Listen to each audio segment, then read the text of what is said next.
Now we will do Chakrasan. With this, our body shaped like a chakra. To do this, first lie down on your back. Now bend your both legs from the knee. Place both hands below the shoulder. Fingers should be inward and wrist should be outwards. Keep the elbow towards the sky.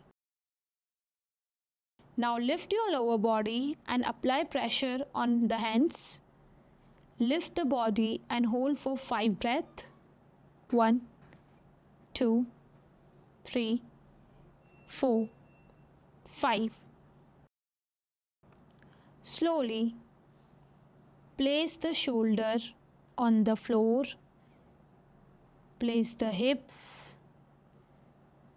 Keeps your legs and hands relaxed and enter in the Shavasana position.